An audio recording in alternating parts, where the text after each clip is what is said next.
राधे राधे।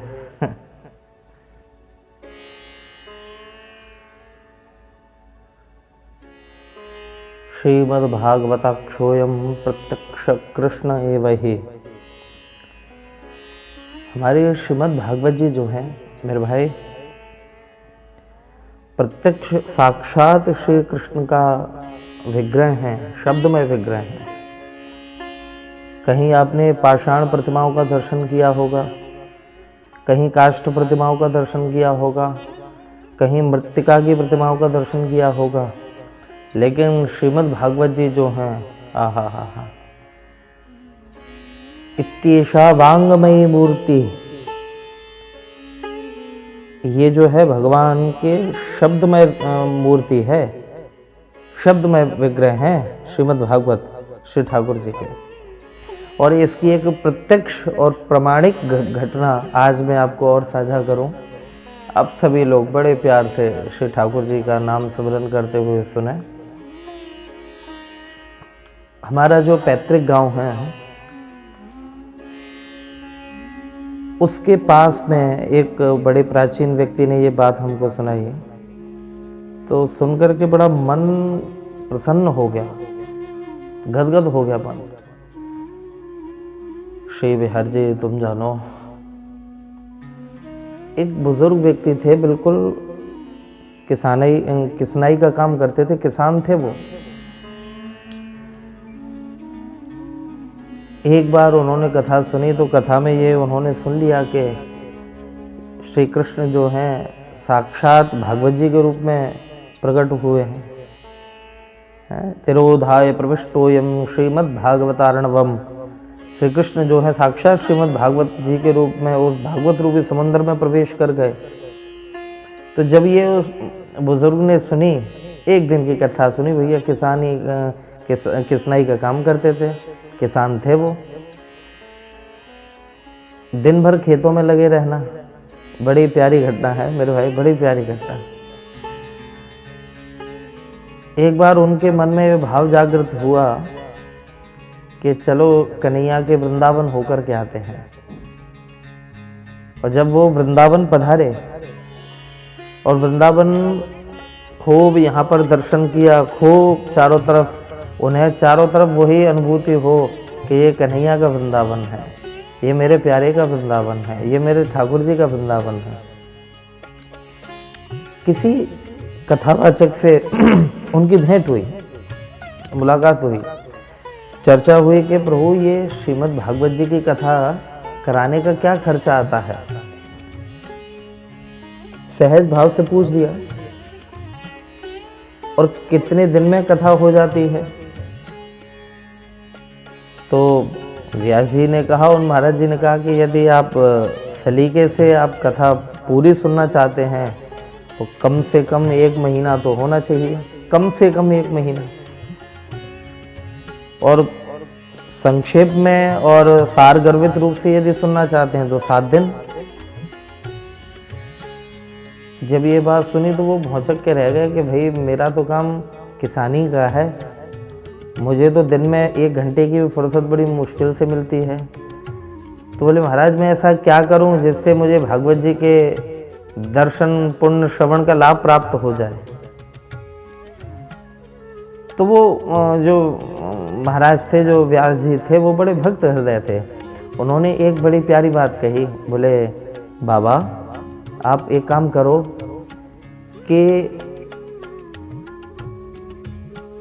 अगर आप वो दर्शन श्रवण लाभ का पुण्य प्राप्त करना चाहते हैं, मजबूरी है आपकी, तो एक काम करिए, श्रीमद् भागवत जी की पोथी यहीं से आप ले जाओ अपने घर में, और घर में ले जा करके कुछ न कर पाओ तो 1 श्लोक, अरे 1 श्लोक न कर पाओ आधा श्लोक भी ना कर पाओ तो 4था चरण किसी बच्चे से पढ़वा लिया, खुद पढ़ लिया, इन प्रकार।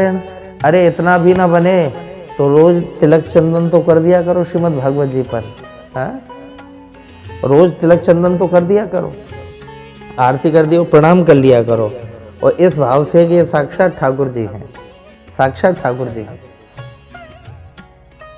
वो बुजुर्ग व्यक्ति को उन किसान व्यक्ति को इतनी बढ़िया लगी वो बात, न्योछावर दे करके कहीं से श्रीमद् भागवत जी को लेकर के वो गए अपने गांव, और गांव में जाकर के मेरे भाई बहन उन्होंने अपने घर में श्रीमद् भागवत जी रखी, और रख करके सज्जनों कमाल हुआ।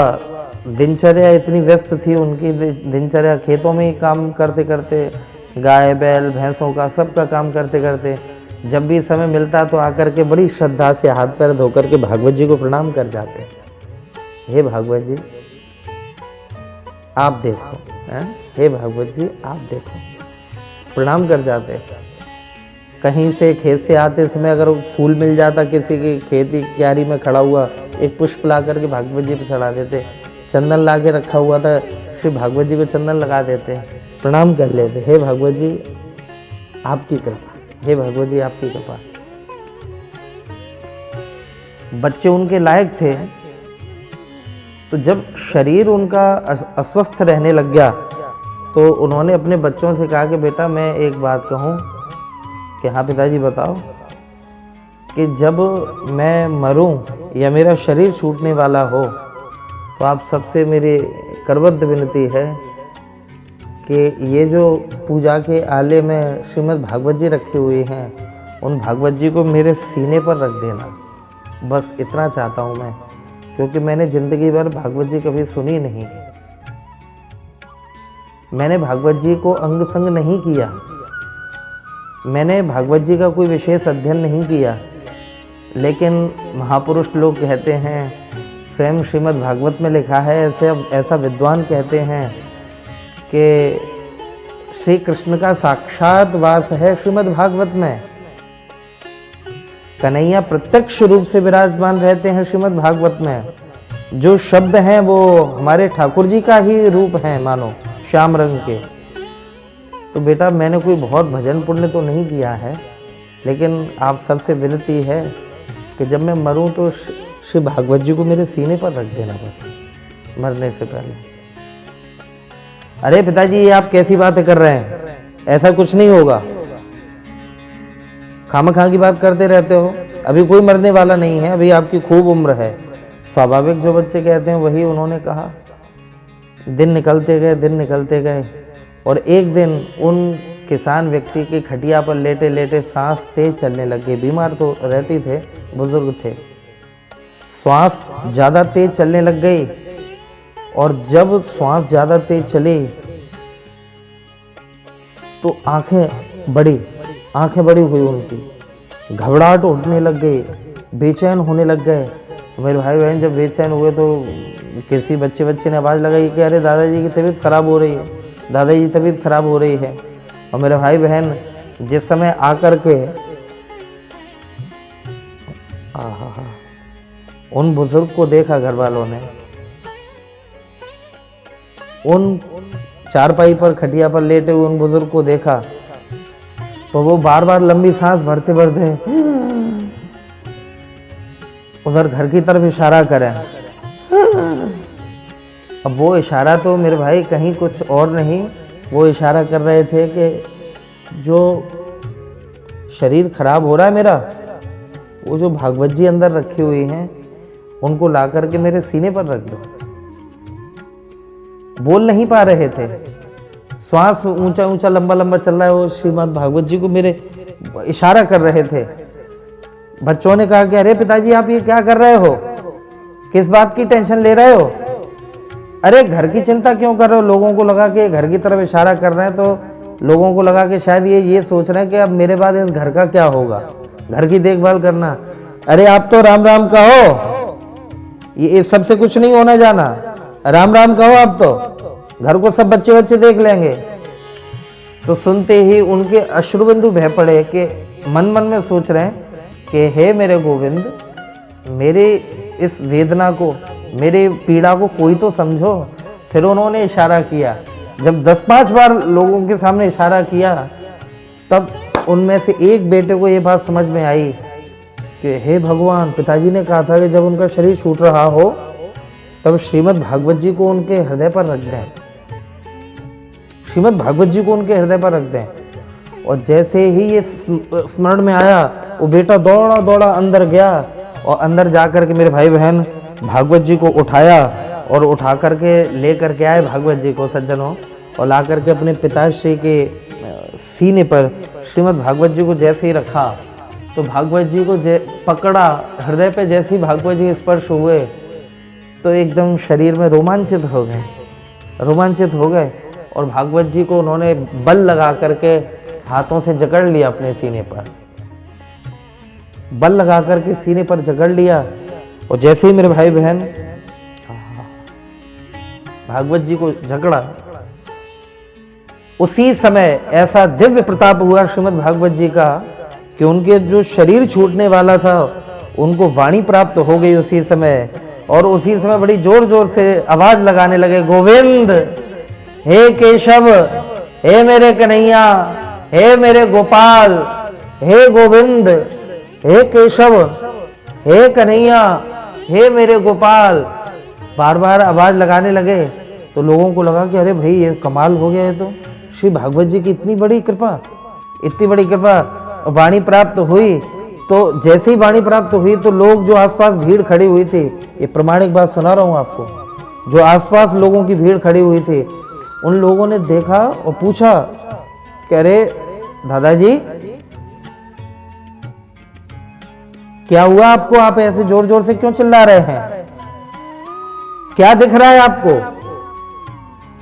और वो चेहरे पर जो रौनक थी, जो खुशी थी, जब पूछा कि क्या दिख रहा है आपको, तो रुदन करते हुए उन्होंने लेटे लेटे कहा, आहा हा हा, बोले बेटा आज मेरे बगल से देवर्षि नारद जी खड़े हुए हैं, सुखदेव जी महाराज खड़े हुए हैं, महर्षि वेदव्यास जी खड़े हुए हैं, और तो और क्या बताऊं, सांवले सलोने कन्हैया मेरे सामने बंशी बजा रहे हैं।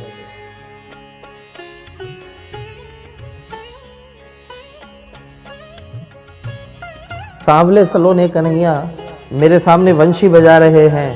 और जब ये बात सुनी तो लोगों ने कहा कि अरे दादाजी, अरे पिताजी, कहाँ जा रहे हैं आप अभी?